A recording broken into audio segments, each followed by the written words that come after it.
Okay, welcome to JC Connect. In the previous class, we were discussing about the physical characteristics, chemical characteristics, and the biological characteristics. So, we'll go in detail about all these characteristics. Um, Maybe we have covered the organic means it is um, um, means we already covered the physical characteristics, that is over. Then we were discussing about the chemical characteristics. In that, we classified into two ways. That is, the first one, that is organic. The first one is the organic that we already discussed. The second one is that is maybe we stopped at the inorganic characteristics. Of course, these inorganic characteristics. If you ask me what are the sources of these inorganic characteristics or inorganic compounds, that is the sources are domestic wastes, then domestic water supply and groundwater infiltration process. So this we already discussed how exactly we'll get this all inorganic wastes, how it consists of the inorganic compounds. Inorganic and organic difference we already discussed. If any carbon containing materials will be there, then we can say it is organic. Inorganic means it is free from any carbon. If you take sand we can say it is inorganic because it does not contain any carbon because it is a SiO2. Main composition is SiO2. So like that, which are the characteristics we are measuring in terms of inorganic um, or inorganic properties of wastewater? Then one by one, that is alkalinity. Second one is chloride. Third one is heavy metals. Then nitrogen, pH, phosphorus, priority of some of the pollutants, and sulfur. If you see all these things, uh, all are chloride. If you see, this is Cl minus. It does not contain any carbon. Then if you see any of the heavy metals like Pb, Hb,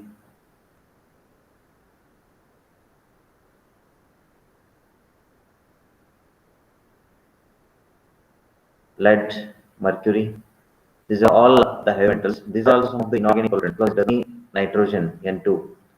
So there are many forms of nitrogens are there. Of course, that we'll discuss in detail. Which are those forms? Normally, they are the forms of nitrogen in um, that is NO2, NO3, then NH3. So this is the nitrate. NO3 it is a nitrate. NO2 is a nitrite. Then uh, NH3 that is the ammonium nitrogen. So we have different types of nitrogen compounds are there in wastewater. Based on the types of wastewater where it is exactly generating or the source of where it is coming from, based on that we will measure it. Nitrogen alone it won't be there, but it will be always combined in nature. Either it will be in oxygen, combined with oxygen, or it will be combined with the hydrogen. And of course, pH we already know it is a negative logarithm of hydrogen ion concentration. Um, Even there also you don't have any carbon. If you see, then how the pH is go on increasing. If you ask me, then if you add any HCl to the water, the pH is go on decreasing. Here also no carbon is there. It is Cl. It is not complete C. It is the Cl. This is the hydrochloric acid. If you add the hydrochloric acid to any of the solutions, then automatically the pH will automatically decrease. If you some of the acid-based industries are the major sources of this variation in the pH. For example, H2SO4. This is the sulfuric acid. If we add sulfuric acid to the water which is having the pH 7, automatically it is go on decreasing. Then similarly, major one more is NaOH. This is the mm, alkali, sodium hydroxide. Even if you add this to the water which is having the pH 7, then automatically your pH will rise. pH will rise. So then phosphorus, that is, if you can ask me the phosphorus, it will be a PO4 2 minus phosphates. Again, it won't be there in a single item. It will be in always combined, just like a nitrates. So then sulfur, if you ask me the sulfur, it is the SO2 minus. Why I am writing minus means these are all um, uh, anions. Means anions means it is they are all negative ions that are present in water, and we have to measure in terms of this one only. You won't get exactly yes. Always it will be combined, and everything we will express in SO2 minus only whenever we are measuring it.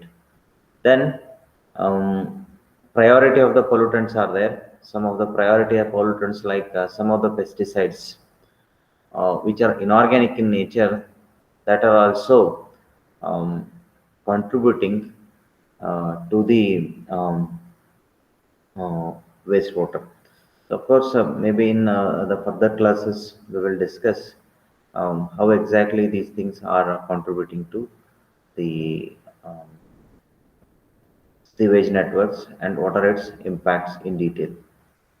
So then the next thing is that till now we have discussed the chemical characteristics. In the chemical characteristics, we classified as the inorganic, organic, and inorganic. Inorganic.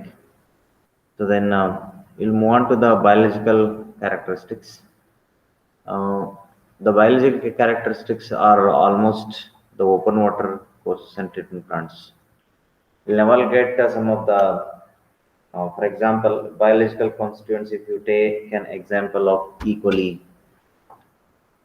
E. coli is one bacteria which is responsible for many of the components. Uh, for example, if E. coli present in water, suppose if you drink it, so suddenly the health upset is going to happen, like a dysentery is immediately, stomach upset is going to happen. So when it is going to happen, when, where exactly, which are the sources of this? Normally, this E. coli consists of in human excreta. It consists of in human excreta. Suppose if your open defecation is happening, then if it is joining to the any surface water sources, here they have already mentioned that it is open water courses, means surface water sources. We can consider this as surface surface water.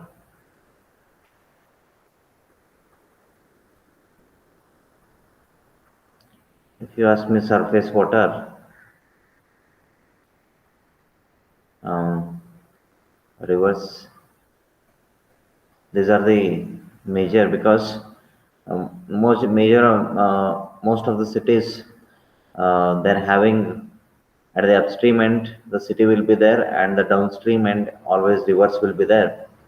Whenever that possibility is there, the chances of reaching to this whatever the E. coli or the human excreta, it will join to the rivers only. So it is better to treat it properly and do it. Again, they have said the treatment plant. If the treatment plant efficiency is very less, 50 to 60%, then um, it is very difficult um, for um, remaining. It is very difficult to utilize or to make the treatment plant 100% efficient. So whatever the remaining 40% it will be there, ultimately it has to be joined to the rivers only. So then the equally. Normally, it won't go that much easily. It requires uh, some of the proper disinfection process.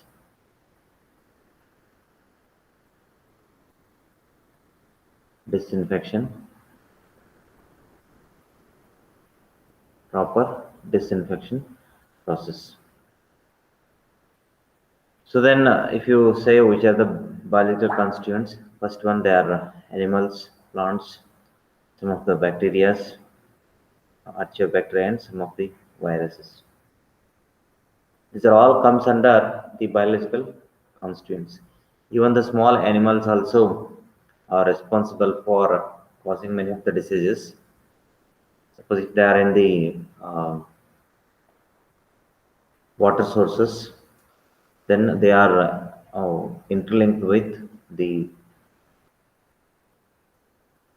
a removal of sometimes some of the animals, for example, fish.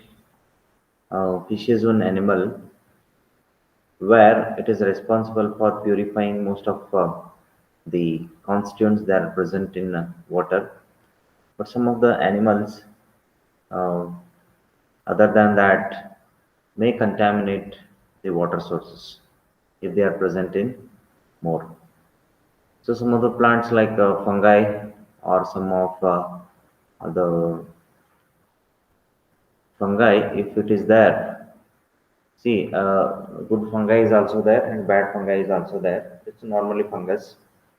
Um, if they are in the water source, again, is responsible for the contamination of the treatment plants. Then eubacteria, that is the domestic waste, uh, is one type of bacteria. These are all present in the domestic wastes, surface water infiltration and treatment plants. Archaeobacteria is one type of bacteria that we'll discuss in detail what are those kind of bacteria are. If you ask me that, it will be a domestic waste, surface water filtration and treatment plants. Then the fourth one that is the viruses. Virus is also the responsible for most of the water contamination uh, will be there if it is in viruses. So then if you ask me the source, it is completely the domestic source. So then maybe this in detail solids, we will discuss it in next class.